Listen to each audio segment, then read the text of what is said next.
Funsie. See, that was nice. It's Thank clean. you. Thank you. Just Ben and I. Yep. No Mr. No Miller. Yeah, no Mr. Miller tonight. I'm sure you Are can we able figure to out say where what he's he's at. doing or no? I have no idea, but I feel like if anyone's in the know of Yeah. disc golf, I mean, he posted about it, so I feel like you probably have a pretty decent idea about what he's doing. Somewhere. But I won't spoil his news for him. Exactly. Dude, Ben is home right now. Finally. Yeah, how's Feels it feel to be good. home? Yeah, you must be stoked to just like see everyone. Dude, You're not running around love it. constantly. And I get to play so much disc golf. Oh my goodness. Mm-hmm.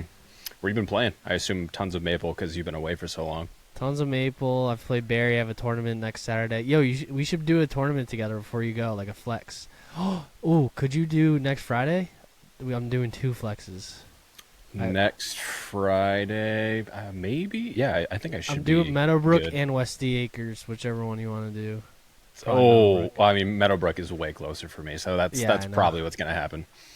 But Westy's awesome. Only I played it have one time. Spot left.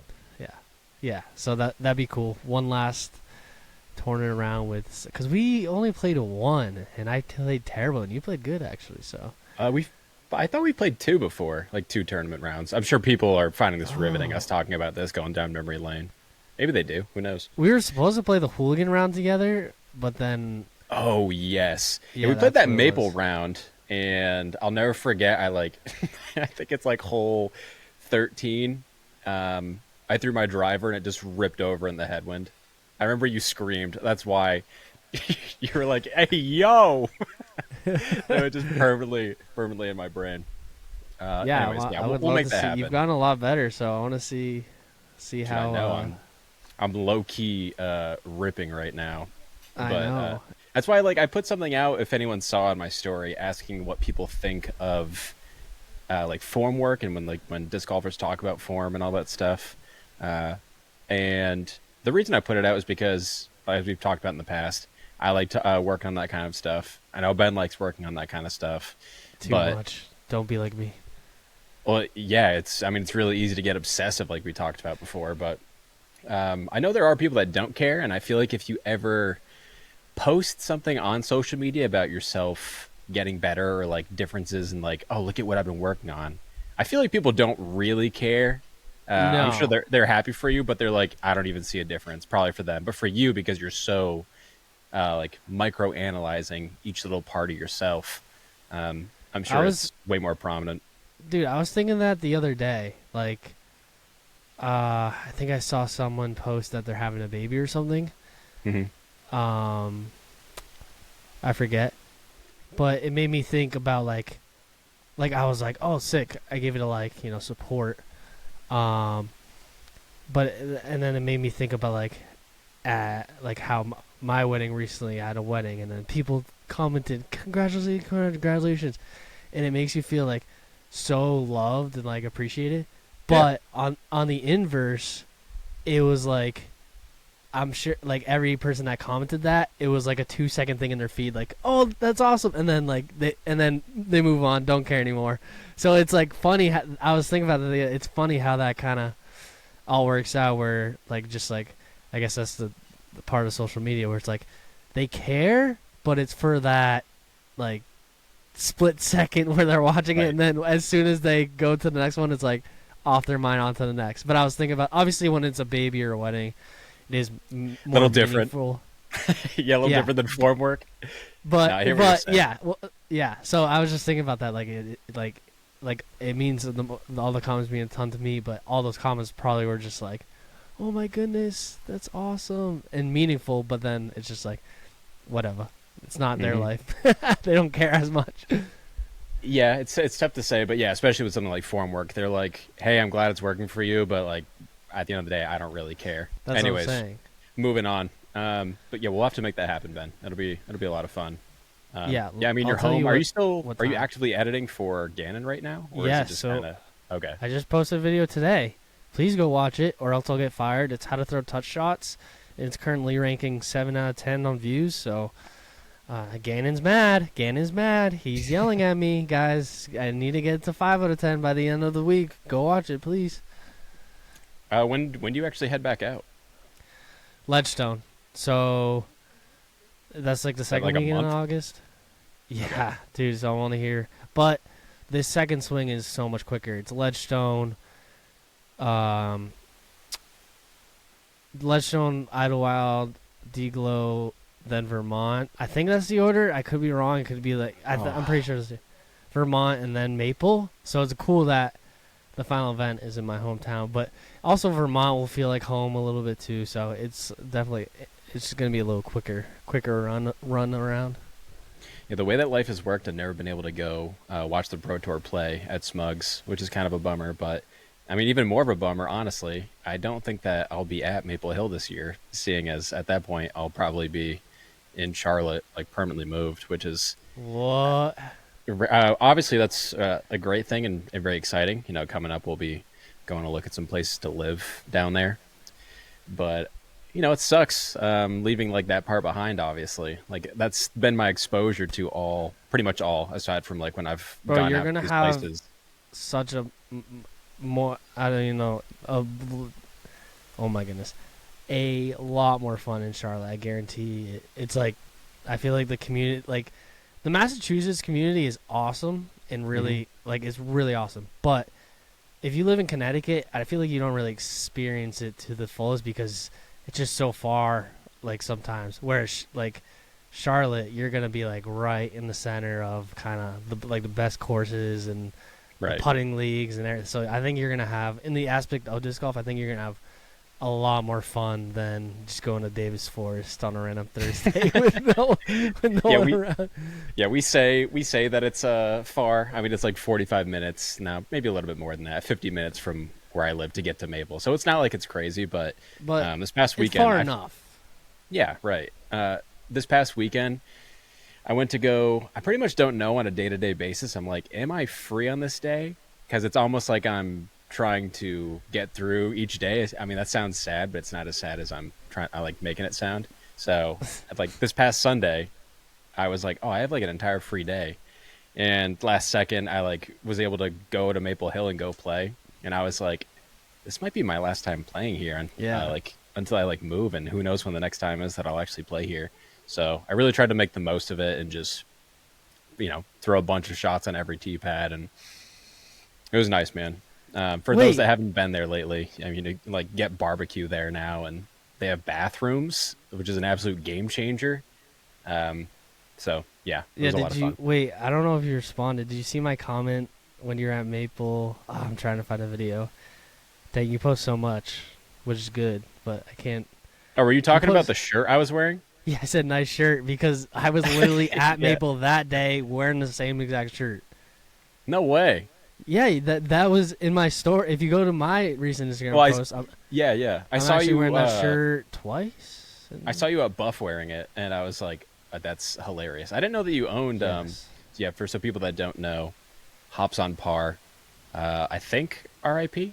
They are actively out there. It was two guys that I know of, maybe three, and they would just do like, let's say it was like a Saturday. They would post to their stories them like going against each other, and I don't know. It was just entertaining, and I always looked forward to doing it. They haven't done it lately, but they have something cool that's going on. So anytime that they pick it back up, it'll be fun to watch. Yeah. So maybe I went 4 days ago. So maybe it was the day after, but it was just funny because Hmm. literally same exact shirt. That's those shirt I aced in, and you were at Maple too. So I was like, nice Hmm. shirt because we literally somehow wore the same shirt within the day.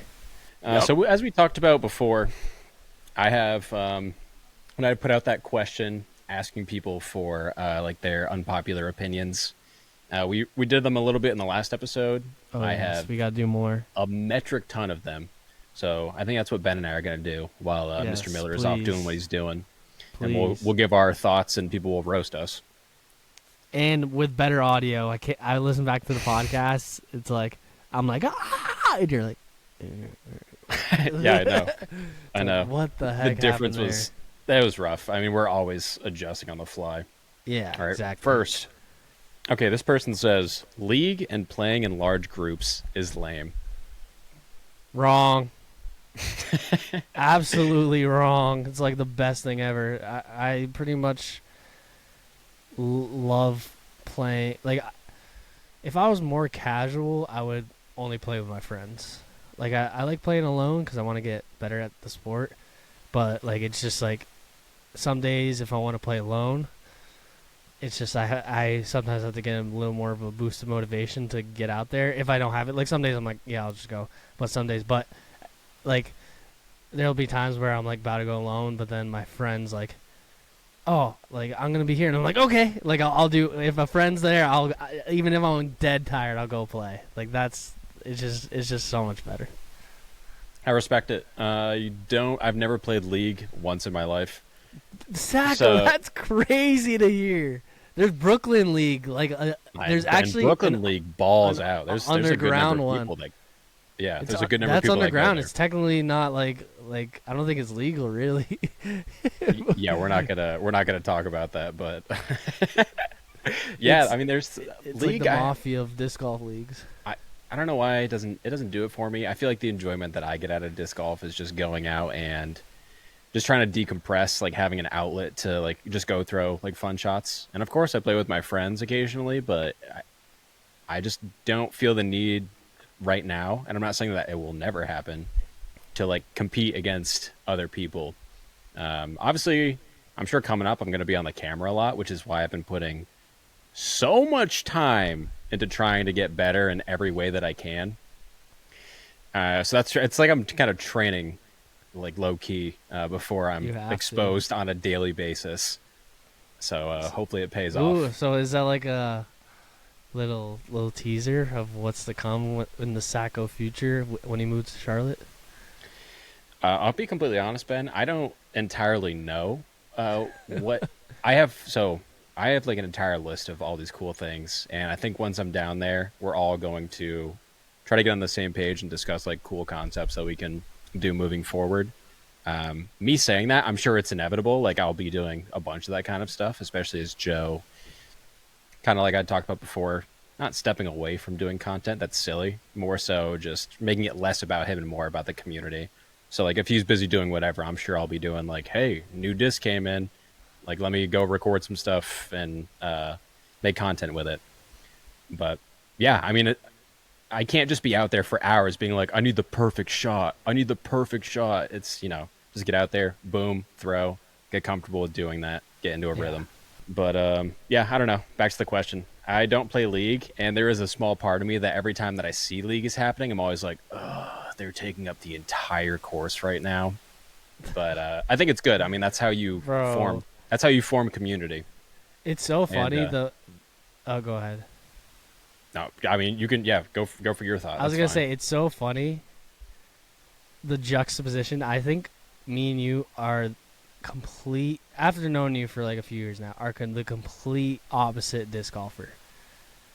I really think that. I think like what you enjoy and what I enjoy are literally the complete opposite when it comes to like you're like, oh, I don't really like competing or leagues, and then like I love the competing aspect and love that part of it, and just like some of the things where you've said in the past where it's so funny, but that goes to show that like you can be friends with anyone. No, I'm just kidding. No, it goes to show that like disc golf is there's something in it for everyone, no matter what, even if you don't like competing or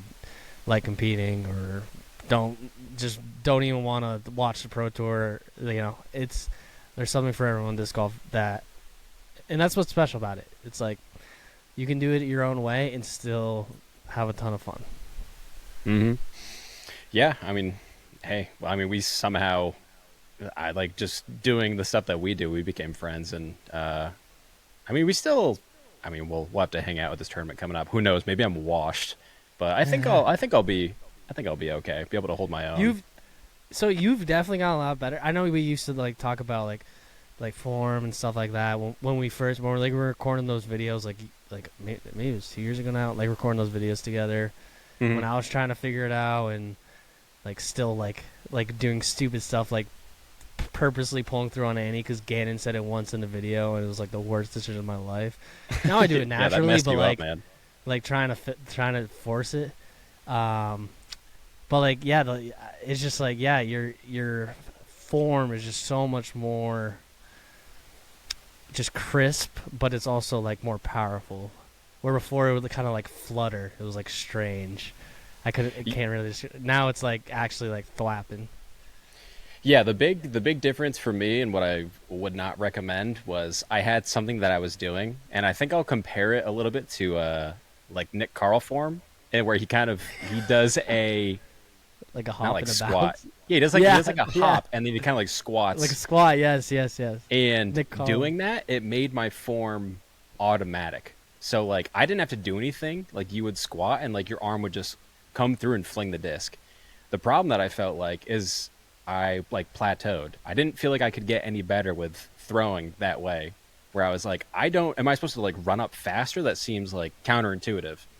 So that's when I was like, okay, I'm gonna try to go for like I don't know, like go for see what I is possible and like what I can accomplish if I really try to get as good as I can with like what we'll call traditional form, I guess.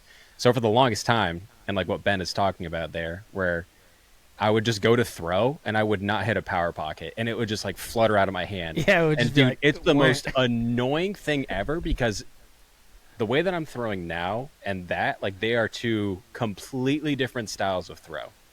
Yeah. And that's why like I feel like when people talk about form, it's so like It's you so can give subjective. tips, you can do all these things, but at the end of the day, you just got to go out there and figure out like Yeah, just put in it's reps. And real I think versus people feel. know that. It's just people Yeah. want like the quick fix for everything, and I don't know. It's just not how it works.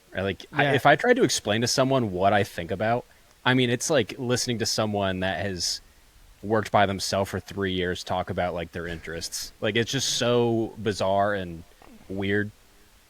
But no, it's been fun. Yeah, I appreciate you Yeah. saying that. It's It's been like, fun to like come along and see how much it's gotten better. Because now, dude, I'm kind of low key ripping right now, which is really cool. well, dude, the only reason I say that, well, not the only reason, but part of the reason is because I don't know if it was on your story you posted, you ripping on 17 White Maple Hill.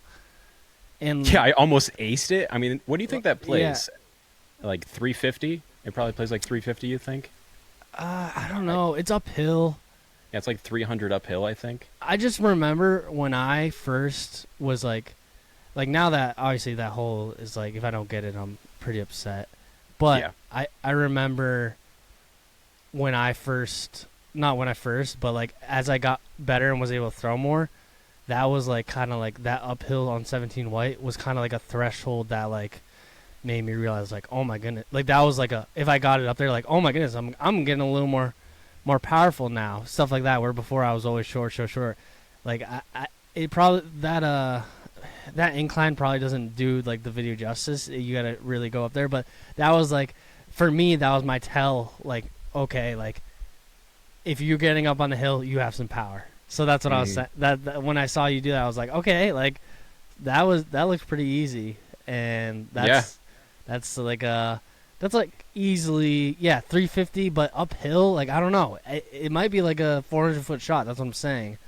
Where Oh, it's let's like, go. I'll take that all day. I won't claim I that. think so. I I won't claim that think type of defense, but I don't really know. I don't know what the exact, but to me it feel like when I throw that hole, I have to put, still to this day, I have to put a little more extra. Given I am going straight at it, like just flipping up a leopard, but I do still have to give a little extra oomph. Like I can never like just soft it up that hill, if that hmm makes sense. You know, it's like still I'm still putting enough where it's like if it was on a flat ground, it's definitely going at least 400. yeah, it's cool to see. I mean, like I guess for reference, hole 14 golds, I was like throwing off of it just to see. I'm like, yeah, how do I compare now? And like I'm just like hitting edge of circle short of like hole 14 Yeah, golds, where that's it's I'm another like, good that's example. great. That's a Yeah, great. I'm exactly. happy with that for sure. I'm happy with that. And then you have Harry Chase, who I saw was playing Webster Fishing Game and aced hole 18 with a putter, which made me very sad. I mean, not sad, great for him, obviously. But I messaged him. And I Yeah, was like, and I felt happy when I like parked it with a crave. I was like, heck yeah, dude, I'm feeling good right now. And then I see that and I'm like, oh okay, like I'm nothing. yeah. Harry's a He's bomber. filthy.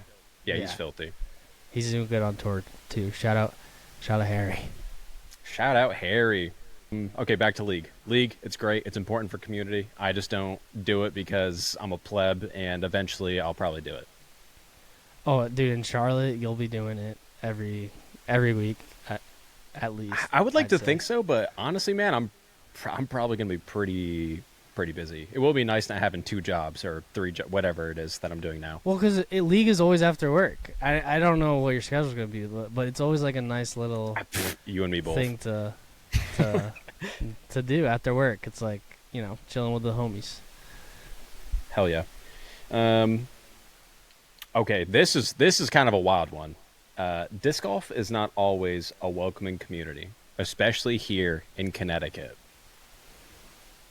Is what this person, this person just Connecticut. crapping on Connecticut.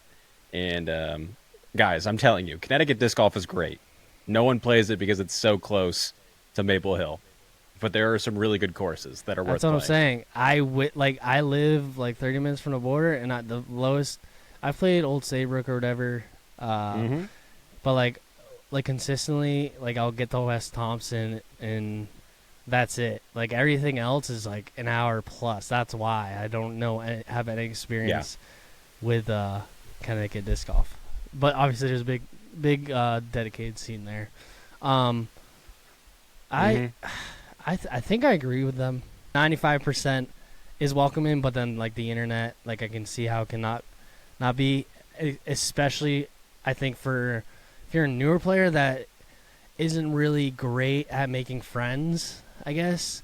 And I mean that in like the nicest way possible. Like if you're like kind of like just like a introvert, like I can see how it can be a little more difficult because I think disc golf does have their cliques at leagues and stuff like that, where it's like they're like if a new person shows up, like not like people are gonna talk to their own, but I think you break out of that instantly because you start playing with random cards and people are forced to talk to you. So that's what I love about the aspect Hmm. of you just got to show up, and then so I think that part's welcoming, but I think sometimes for sure it's not as 95%, 5% is not welcoming, but that's a small minority. I think the vocal minority. Yeah, completely. I mean, just for like a Connecticut example, to save Connecticut, if you look at Dragonfly Disc Golf, top five course in the state, down in southeastern Connecticut.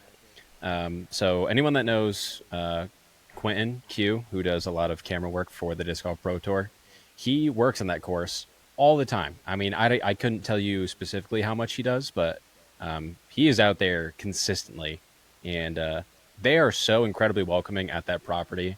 And they now have like food trucks that are going on there, always doing events. I mean, you pay to play that course, and you consistently see them every single time out there doing something. So I don't know. That's nice. Like when you have something like that, you always do as much as you can to protect it, because I would imagine not every single place has something or is fortunate to have just something welcoming in their area, especially if someone is saying that. I mean, like you're saying, Ben, who knows like what they are doing, I guess, with like their scene that makes them feel that way. But I'm sure there are other people that feel that way as well. Yeah. It's just it depends on the person, and Hmm. but I think for the most part, if you just get to leagues, and I think leagues has the best way to make friends. I mean, I was Right. literally when I first started, no one knew who I was. Obviously, Hmm. naturally, that's how everything works. But like, I just started showing up to like, I think it was putting leagues and pyramids leagues, and I got to reconnect with Matt Graham. Okay, now I know Matt Graham again, and then okay, he introduced me to a few people. Oh, there's some people I haven't seen in years. So it just like naturally progresses to now, where it's like once you're playing consistently, there'll be a lot of people that support you and appreciate you. Yeah, I get it. I'm sure it's scary to a certain degree to be like playing with people that know each other all the time or are potentially better than you are, but you just have to be okay with exposing yourself, which that Yeah, I sounds guess that's what I'm horrible, trying to but you say. know what I'm Just saying. expose yourself. Yeah. But, like anything that is uncomfortable, you just have to go do it, and you'll probably more likely than not be grateful that you did it more than you're like, oh, I wish I didn't do that. At least in terms of like go and play in league, and if not, go find another one, and I'm sure there's plenty around. Next one. This is this is a weird one. Swedish plastic is the best. finish is a close second. Can you think of any finish? I mean, the only one Clash that I can think of is. discs. Oh, you're right. Okay, I was gonna say Pro Discus. Like that's the one that popped into my head. Here's the thing. I don't think it's like oranges, like Florida oranges versus California oranges. Hmm. I think it's just plastic is plastic. It's just you and whatever one you find. I don't think it's specific to that nation. So if they were saying House of Disc plastic is superior to Clash Disc plastic, I'm assuming that's what they meant by that. I don't know. Yeah, more than probably. Clash Disc Uh, plastic is pretty good, really good. I think they're neck and oh, neck. it's I great. wouldn't say one's above the other, honestly. Oh, it's great. I also do feel like we're in a weird time where, like, not really House of Discs, but we'll just keep calling them Trilogy. Like, there's so much disrespect to that brand that it feels like people aren't giving it as much time or attention as it deserves, I guess. And there are some releases that come out. Like, I don't know if you saw the Isaac Robinson sweep that came out or anything like that, or if you have any interest in that. But I got to feel it, and dude, it feels so good. I mean, like, Is I this didn't like buy their it. new plastic, like the half and half, whatever it's called? Like their soft but hard plastic? I forget what it's called. Did you see that? Isaac posted about it. Project Grip. Is that what you're referring to? Yes, yes, yes. No, this wasn't. Okay. This wasn't a part of that. This was So just different. like Orbit plastic. But yeah, I mean they're doing the thing, man. They're even if it's not anything insane, I mean they're still prevalent. They're making great plastic, and it's hard to ignore, especially when the two they have two world champions that are pushing everything that they got right now. Yeah, yeah, I think both. I mean, Clash Discs has some great, like for a startup company, like shout out to Clash Discs for being a legit contender. I mean, Hmm. I'm surprised they aren't more prominent. I guess that goes to show how competitive the disc golf market is. Yeah, Um, right. But dude, like, I don't know, their plastic is insane. I would go full Clash if like that was Ooh, possible. yeah. I Hit up would. Anthony. Well, they're open bag now. They're still open bag. They're play. I'm just saying, like, if Yeah, there's yeah. if they had a full lineup, like, and they were like, yo, we'll sponsor you. I definitely would. That was one company. I'd be like, yeah, no problem. Yeah, that's sweet. This person says foot faults from stepping on a tee box frame is S tier stupid if pros drive next to box anyways. So I think the large grievance Uh, is when you think of a place like Maple Hill, how they have the brickwork, and then on the outside they have a wooden frame. And technically, if you step on the wooden frame, that's considered a foot fault. Is anyone ever going to call that? No. I would say 99% of the time people are not going to call that. yeah, depending how egregious it is. If it's like your whole foot's on the the wood part, then Well, but I still, that's like 90%. Wouldn't be called. yeah, I feel like the biggest spot on Maple specifically, I'm just using them as an example. Yeah. I've heard people say on hole 4. So for those that don't Yeah, know, that's what I was it's thinking the of. Hole the 4. short downhill hole. Wood's no good. Yeah. So if you're trying to line up for the standstill, like backhand, you are trying to get to that upper left-hand corner as much as you can. But of course, if you're doing that, there's a good likelihood that your foot will be on the wood, which in this instance, like we're saying, is technically illegal. But I don't know. I agree. I don't care. Yeah.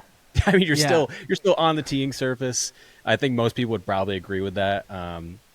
But I I think don't it know. I'm sure only someone's out there. matters, in my opinion, if it's like, let's say hole 4 Maple Hill, and you're intentionally, your foot's only on the wood to get the right shot.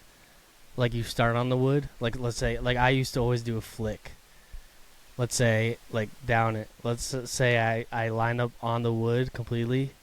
Then that'd be like, okay, that feels like a little bit of a cheating. Because you know wood's not good. But I think if it's just like throwing normally and you step on the wood, then yeah, it's no big deal. And no one's going to call it. Ben, what is your play on that hole? Because Oh, I'll tell you. I feel like a lot of people know that hole as being like whatever you got, whatever you need to do to get down there, that is your play. I mean, you see tomahawks, back flex shots right at it, sidearm. Like I think I saw Aaron Gossage throws the like overstable sidearm flex. I don't even know how that line's available. Yeah, so I actually used to do the gossage where I would like step like near the wood and have my foot off the tee pad, my left foot, then lift up my foot and then No, throw. you didn't. That was my play, but now I do the tomahawk right side because if you have the perfect disc, it's like 99% of the time you're getting down there. You still have to miss a few trees, but it's wide open because it goes. And I like it so much because like that hole is, at least for an M, it's not the safest par. With that tomahawk, I at least can guarantee myself like, all right, I'm gonna get down there and get a par, and like half the time get a birdie because it's literally shaped up perfect. So now I do the tomahawk right side. Yeah, I go backhand overstable flex on the right side, which I don't see anyone ever do. I know because it's so that gap is so tricky. Yeah, Austin. Yeah, there's definitely just like you throw the line and then you're like, whatever happens, happens. I mean, really, the big part is hitting the gap on that hole, and then from there, you probably have a pretty good chance of getting the 3. But I don't know, dude. I don't compete. It's Friday. Yeah, boy. Nobody cares about how many putts you missed or how one hole ruined your round. Probably one of the most common things that people do after the round is talk about all the good and bad breaks that they had. Does that get under your skin a little bit? Yeah, that's such an amateur thing. Oh, well, it's a pro thing too. It's so funny. What'd you say though? Does that get under your skin at all when people do something like that? Doesn't get under. It doesn't get under my skin. I actively try to not do that because, like, I know everyone does it. It gets under my skin. It doesn't get on my skin, but you know, like there's a little crevice of skin that gets under, like just like 1 millimeter, is when it's someone who just does it and talks like for like 3 minutes, 5 minutes about it, especially if it's like someone who's like 860. Yeah, exactly. Where it's like, oh no way, dude! If you hit 17 putts, you would have played a good round. That's crazy. It's like, oh, if I only did this, then I would have had like a 9-15 round. Like, so that's when I Hear me appreciate out. Literally disc golf. That's disc golf. Yeah, any rating I appreciate. Like, it's fine, but like, keep it to like, give me a few points, and then. If we're bantering back and forth on it and we're like, then that's fine. But like, if it's just like, there's one guy I have in mind that I'm thinking about right now that I'm not gonna say, obviously. But like, it's like every time it's just like comes up to, like, me, not every time, but he's come up to me and just like talks for like 5 minutes about his whole round, just like out of left field. I'm like, all right, like, like maybe just keep it to a minute. That's all. 2 minutes maybe. I guess it gets under my skin a little bit, but I feel like it's so common to just do that as a disc golfer. Like, I don't. Yeah. I feel like it's more so that it's just telling of like who you are as a player and like maybe where you're at like mentally, to like feel the need to justify yourself to everyone else as opposed to just being like, it is what it is, and I can give you like a quick little rundown. Yeah. But I don't know. I feel like you can always give excuses for anything in life, and it's okay to give like feedback or talk about things, but if you let that narrative control, I don't know, like how people view you or whatever, then yeah, you're in it for the wrong reason, brother. Yeah, exactly. It's like, yeah, it doesn't really get under my skin at all. Like, I understand it. It's just part of the game of the passion of the game. It's like you want to talk about what happened and you get excited, and like I get that. It's the passionate part of, and if, like I said, if we're riffing back and forth, then I love it. I love sometimes just sitting down talking about a round. But yeah, it's just like if you do it, some people just do it. Yeah, if it's very one-sided, or I think a lot of people don't like break the fourth wall when they're talking about it, because I think the whole point of doing that is for the sake of relatability. Like you're like, oh, we both messed this up. I want to like compare and like, oh, that happened to you. Oh, cool, that happened to me. It makes me feel better that this happened to me. So I Yeah. think it comes from a healthy place. But anyways, this person says there's not a need for mids or fairways. One or the other, plus drivers and putters, is really it. What? That is the. I'm That's the sorry, whoever weirdest hit. this. I don't know. No, that is the worst take I've ever heard. One or the other, fairway or mid. That they are like, they are not the same. That is crazy. Do you feel like that's the result of playing just like select courses in like your area and I have maybe not no like idea. experiencing other courses around? I don't. I don't know where that came from, or who. Hopefully, it's someone that like I don't know. But It's someone you know. I'm just gonna I'll just let you know.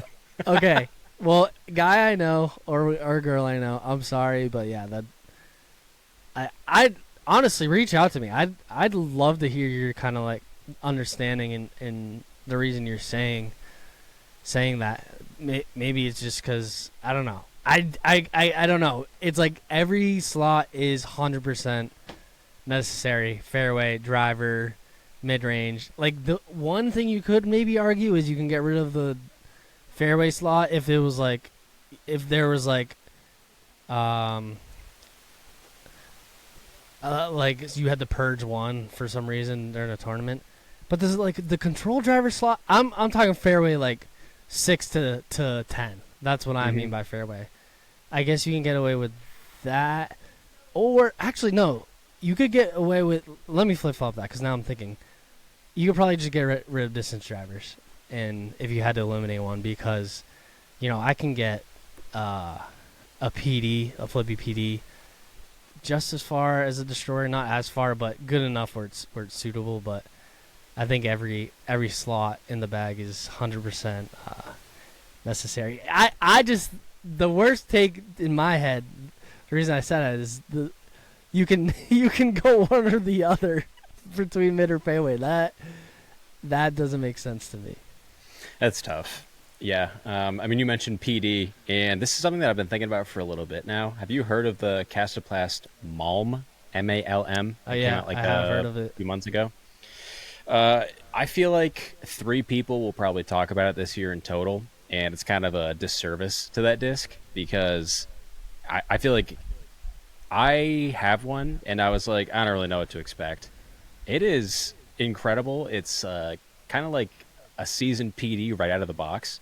So like if you throw a let's say a PD too stable for you, or you're throwing the trail which is like too flippy, this is that like money in between, and Ooh, I I am like loving it right now. understable PDs. Yeah, Ooh, oh yeah, Ben, you would shred this thing. It's really good.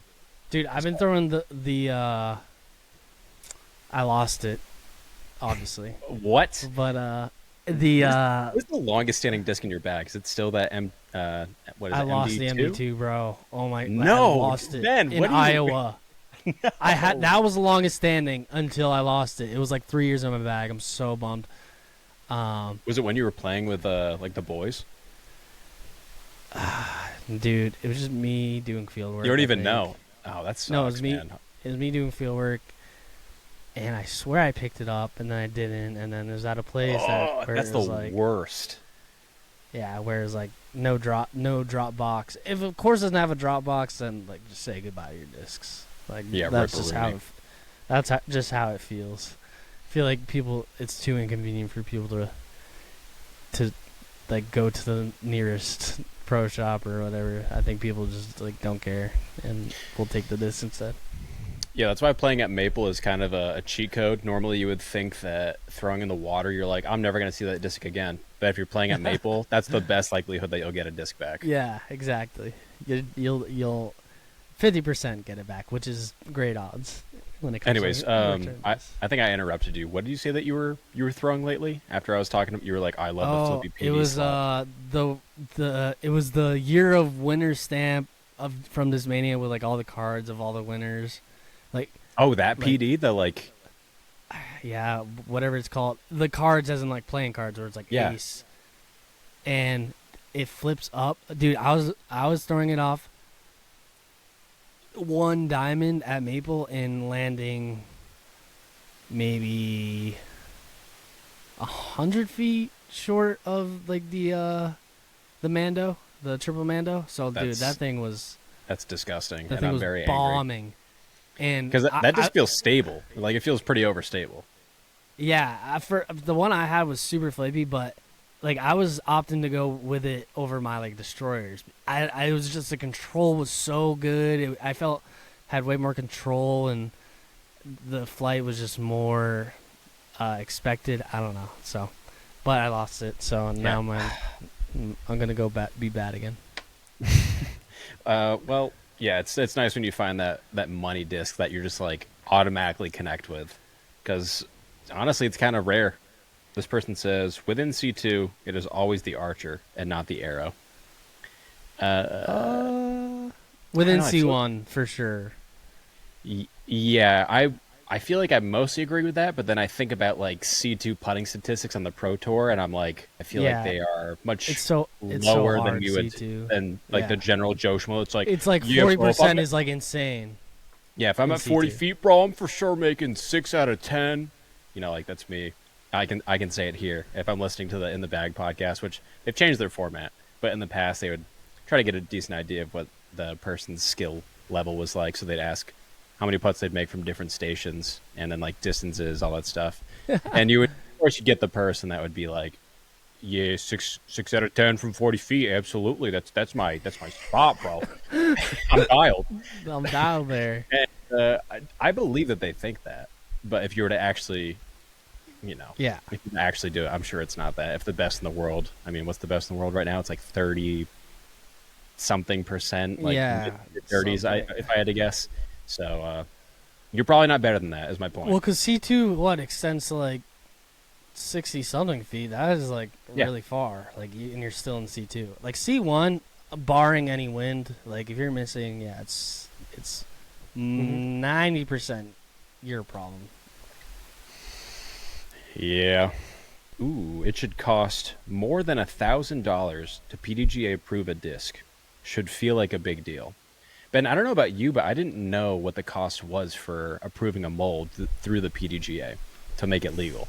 Yeah, I don't know either. I'd guess like $100. I'm going to let you know that this is a credible source that knows what it is. Oh, yeah, the 1,000 justifiable. I can see that where it's just like I think it makes sense if it is 1,000. So, like, More, I don't in agree theory, with. okay, okay. Yeah, I don't agree with more. I think 1,000 is that sweet spot. It's like, you know, you're you're getting the disapproved, and you can make millions of dollars on that disc. Hmm.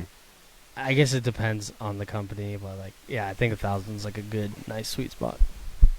Yeah, I feel like I'm too ignorant about what goes into getting like the actual making a disc process, even from like as far back as that, where you're trying to approve a mold. Hmm. Uh, I feel like it would probably get rid of the oversaturation that we have for like a lot of discs, but I don't True. necessarily. I don't know. I don't think it's a bad thing. The low barrier to entry, aside from obviously if you had to buy the equipment to like produce discs, that's expensive. But to Oh be able to yeah, just like get going in the game like that, that's kind of cool. It's like if you want to go for it, then go for it. yeah. Like I'm looking right now at the PG approved Graham discs, supersonic discs, Mm. Wolfram. Like these are companies of Andromeda M31. These are company disc for fun. Hmm. These are Dolphin Papa. Yo, I've never we heard need of to these throw that. discs. I've literally never heard of these discs, and so it's cool that people can just Someone's make out there discs. doing their thing. Yeah, yeah. Hopefully, something good comes from it.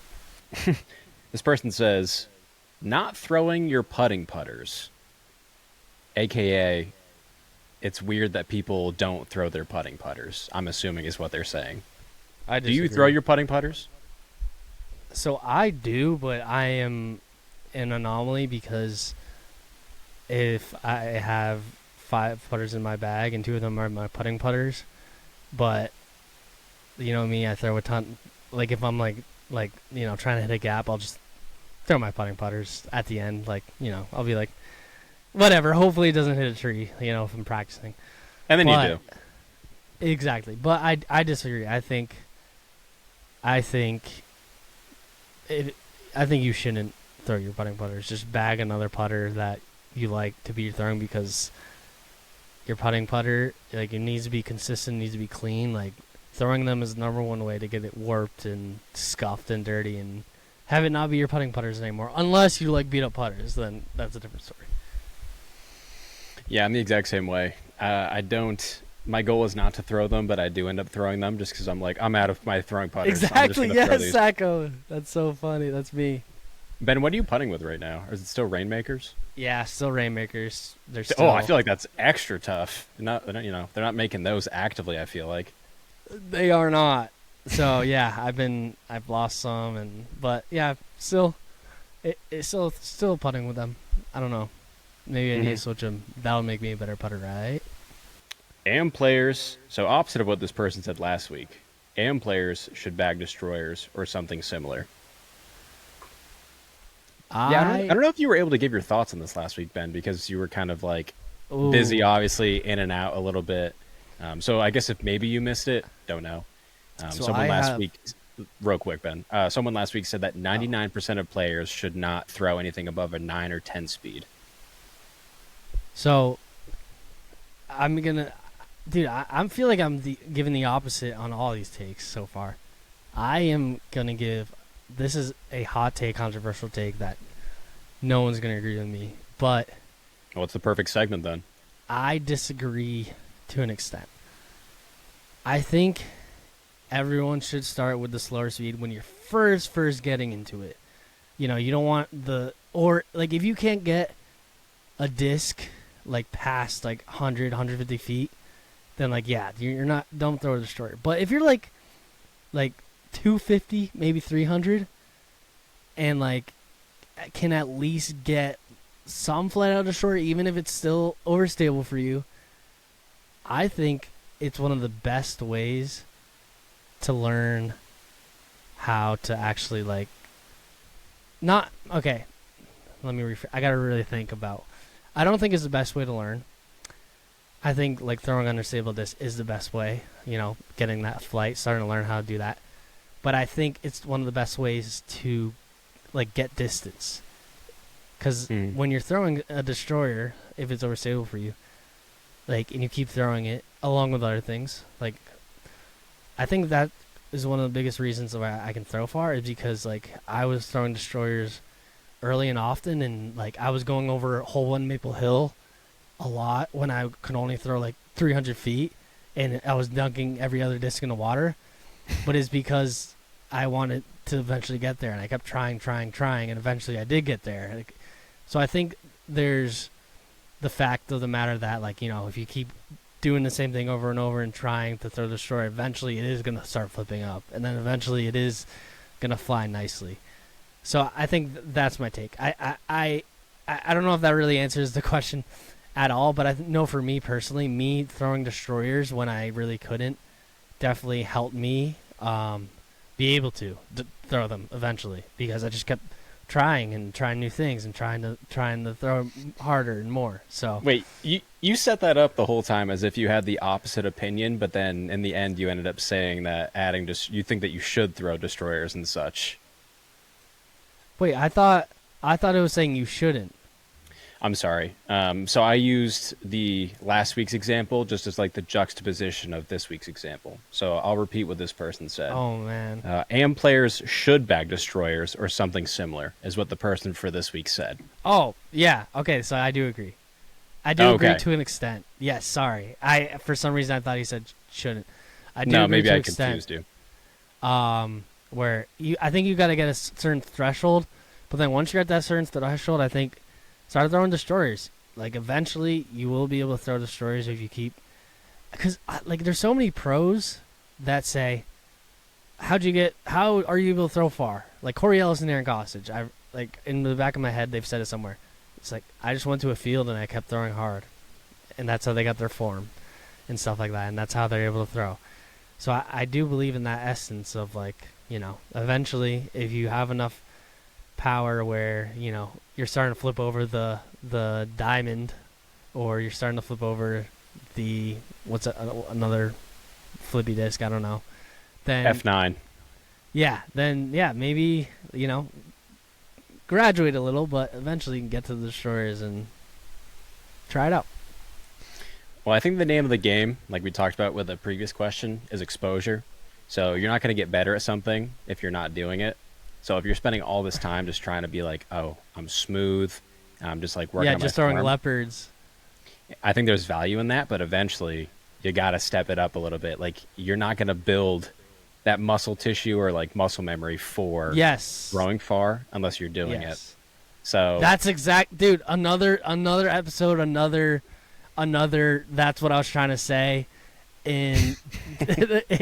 But except I took 29 sentences and you said it in 2. Hey, we do our best here. Yeah, I feel like if you're throwing 250 feet and under, and it varies for everyone, you're probably throwing nose up. And even up to like 300, 325, I'm sure like I've seen like some stats for like top level pros, and even some of them are throwing like, I said it before on here, maybe Eagle McMahon, when he was doing the tech disc, he throws 1 degree nose up, which I thought was actually kind of cool because he rips. And I guess I can't take that at face value because it was just one throw, but dude, it gives like a pretty good indication.